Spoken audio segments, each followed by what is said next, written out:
Hey folks, um, I don't normally post like reaction content and like hot takes and that sort of a thing. If you've been following the channel for a little while, you probably realize that. But today I wanted to make an exception. You may have seen the news item that came out from Gaijin about some changes coming in Warthunder to higher tier jets. And I've got some thoughts. Some of this stuff is directly related to some things I've recently posted, and some of it's gonna directly impact a couple of upcoming projects. So I wanted to throw in 5 cents for digestion here. So the short answer is that they are removing the airspawn from strikers and bombers in rank 6 and 7 in Air RB. I have some really mixed feelings about that. Um, I find the timing very ironic, literally like right after, just a couple of days after I submitted that big detailed proposal on how to fix bombers. They come out with a news item. Hey, by the way, we're going to nerf bombers even more. So thanks for that, Gaijin. Um, you know, yeah. So taking away the air spawn, right? On one hand, I think that's going to be really bad for some of these aircraft and no big deal for a few others. And the reason I say that, um, some of the ground attack aircraft in the game right now already spawn on the runway. I'm thinking in particular of like the MiG 27, the Mirage 5, and the Nesher. These are ground attack aircraft that Gaijin has classified as jet fighters. So they've never had an air spawn, and for the most part, they're doing just fine. Um, Largely thanks to their speed, at least in my opinion. So I think for some of the faster, like supersonic ground attack aircraft in rank 6, it's not going to be a big deal.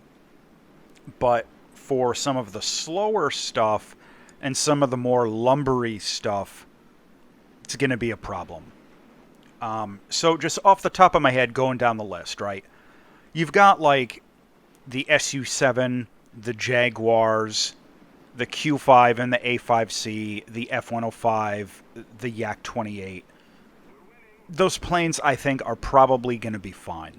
They've got a fair amount of speed, and they're not going to have a whole lot of trouble, getting to targets and all that. They've got some good survivability. However, you've also got like the Buccaneers, the A-10 Dard, the Harriers, the Yak-38s, the A-32 Lanson, the FJ-4 Fury, and all of the A-4 Skyhawks. Giving some of those aircraft, especially like the Buccaneers and the Skyhawks, a runway spawn is a tremendous nerf in terms of the effectiveness of those aircraft, especially when they get down tiered. If you're taking like one of the A4s or something, which are not super high battle rating, but they're high in rank, and you're going to down tier that into rank 5 against into matches with ground attack aircraft and bombers that do have an air spawn, there's going to be nothing left for them. They're just too damn slow. So that's going to be a big problem. I'm also thinking like the A7s. They might be okay doing airfield spawns, maybe just because they've got like an endless supply of countermeasures. But they're still very lumbery and vulnerable until they've dumped their ordnance, so that's going to be an issue. The AJ-37, that's another one that's probably going to be okay. It's the ground attack version of the Viggen. That'll be just fine. But some of those ground attack aircraft are going to suffer badly. And going forward, if they actually ever added in some of the Cold War medium bombers, like the British V bombers, the Tu-16, B-47, that sort of thing, those aircraft would almost certainly be added into Rank 6, and not having an air spawn with those big, unmaneuverable, lumbery targets like that aren't really going to have a lot of countermeasures, if any, unless they were to add in, like, late model versions of the Tu-16 and the Vulcan and stuff. But, they're just going to be so vulnerable. I mean, it's bad. It's really bad, I think, for the future of high-tier bombers. I'm reading this news article as basically just an admission that they are never going to implement higher-tier bombers. So that sucks. I mean, for folks who like to do, bombers and ground attackers, that's a real punch in the jaw in terms of, like, the future of high tiers in the game. So that sucks, and I'm really not a fan of that change. Not only because of the direct practical implications it's going to have on some of those slower aircraft, but what it indicates about the future moving forward and additions we might see later on. So 0 out of 5 stars, do not recommend on that particular upcoming change. But there's another thing in the news article here that I was a lot more enthusiastic about, in that the higher tiered fighters up in, like, rank 7, they're gonna stop forcing you to grind with, like, AIM-9Bs and R3S caged seeker missiles. They've basically gone through, from reading this isn't live yet, but probably within the next couple of weeks. And they've replaced some of the initial loadouts that these aircraft get with AIM-9Es and R13 M1s. So I think that's going to be a really good upgrade for some of these aircraft that are just painful to try and use with those entry-level missiles that are just not competitive. Looking at the list here, for example, we've got the F-5E Tiger II. The initial loadout is the 2 AIM-9Bs that you start with, the tip winders. That's getting changed to AIM-9Es, which are not great, but they're better. Same thing with, like, the F-4E and the F-8 Crusader. The initial loadout of the 2 AIM-9Bs is getting upgraded to Es. The German Phantoms are getting the same treatment. The Bs are going to Es. The German MiG-21s are getting a little bit of a bump. The MF is getting the R3R loadout. The Bis Sau is getting 2 R13 M1s instead of the R3Ss to start out. That's going to be a huge bump for that. The MiG-23 MF as well is getting the R13 M1s instead of the R3S. A couple of the Russian MiGs, the 21s, are also getting the R3 replaced with either the R3R right off the bat or the R13 M1s. And both of the MiG-23s are getting their R3Ss replaced by the R13 M1s. So I think those are good. The British and French, just the British Jaguar is getting AIM-9Gs. A couple of the other Phantoms, the Japanese one, for example, that's getting the AIM-9Bs replaced with Es. Some of the other later stuff, like the Chinese J7E, is getting its initial loadout of the PL2 replaced with the PL5B right from the start. The French are getting their loadouts modified, where they're getting an R530 on the center line for the Mirages, in addition to the AIM-9Bs that they start with.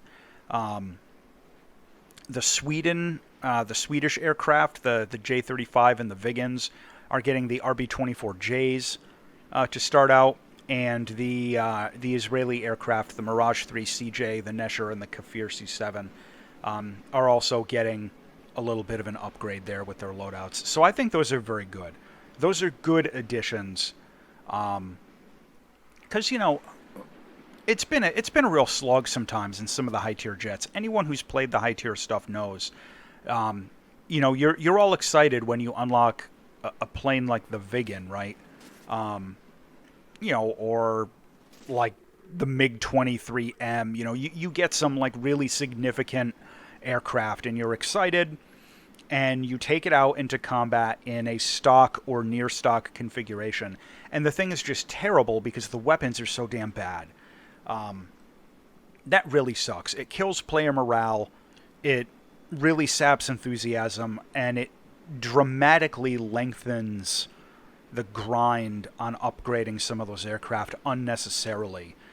Because the caged seeker infrared missiles are simply not competitive at the higher tiers. There's no other way to say it. They're just terrible weapons. When you're going up against stuff with like R60Ms and AIM-9Js and stuff. So that'll be a real welcomed change. I'm still kind of salty about the nerf to bombers and strike aircraft losing their air spawn, but the additional or the augmented like starting loadouts on a lot of those top tier fighters is a good thing. So the good with the bad, right? And coincidentally, a few of the aircraft on this list of planes that are getting their loadouts changed are aircraft that I am currently, like right now, working on content with. So those are going to get pushed back. Sorry. That's just the nature of it, because I don't want to put out a video with some commentary on a plane only to have it be obsolete immediately because they changed the loadouts. I'm already planning to put out a video with updates, corrections, and changes to like my previous aircraft reviews, because there's a lot of stuff that's changed, over the last year or so that I've been making these aircraft reviews. Like off the top of my head, for example, the radar on the Kafir C7 has changed, stuff like that. The MiG-23M's flight model was dramatically changed.